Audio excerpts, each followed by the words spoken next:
নমস্কার বন্ধুরা, ভিন্ন স্বাদে ইলিশ সিরিজের নতুন একটা রান্না নিয়ে চলে এসেছি। ইলিশ মাছের মালাইকারি। ইলিশ মাছের মালাইকারি রান্না করতে কি কি উপকরণ লাগছে একটু দেখে নিন। ইলিশ মাছ 1 কিলো, পেঁয়াজ 1টা, আদা অল্প নিয়েছি, কাঁচা লঙ্কা স্বাদ মতো, কাজু পরিমাণ মতো, পোস্ত পরিমাণ মতো, আর নারকেল নিয়েছি 1টা।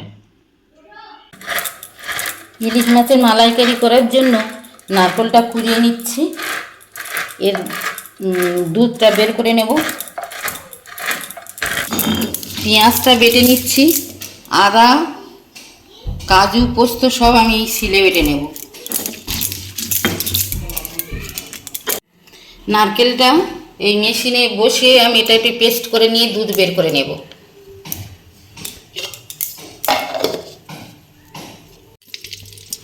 রান্নাটা হচ্ছে আমার সর্ষে তেলে 2টো লবঙ্গ, 2টো এলাচ, 1টা মিষ্টি কাঠ ফোড়ন দিয়েছি। এবার আমি পেঁয়াজ দিচ্ছি। পেঁয়াজটা বেটে নিয়েছি।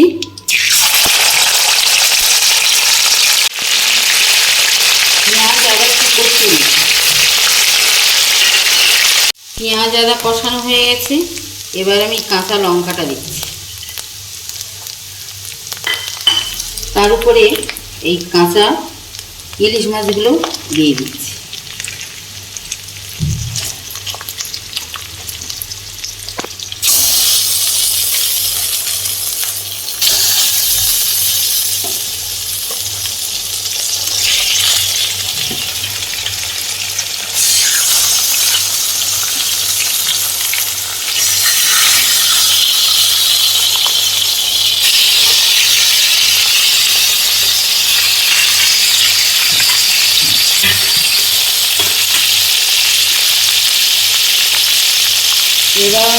এবার আমি কাজু বাটা আর পোস্ত বাটাটা এর উপরে দিয়ে দিচ্ছি।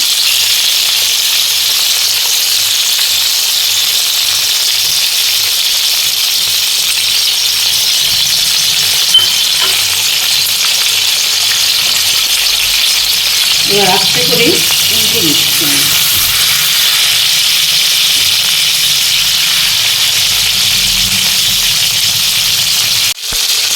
এবার নারকেলের দুধটা দিই।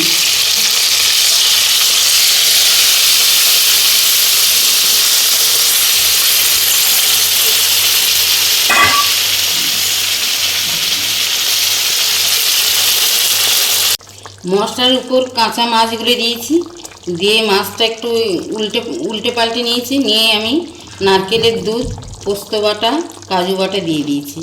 এবার আমার রান্নাটা হয়ে গেছে, এবার আমি নামিয়ে নেব। আপনারা তো অনেক রকমভাবে ইলিশ মাছ খান, আমি আমার মতো করে করেছি। আপনারা একবার রান্না করে খেয়ে দেখুন, দেখে আমাকে জানান।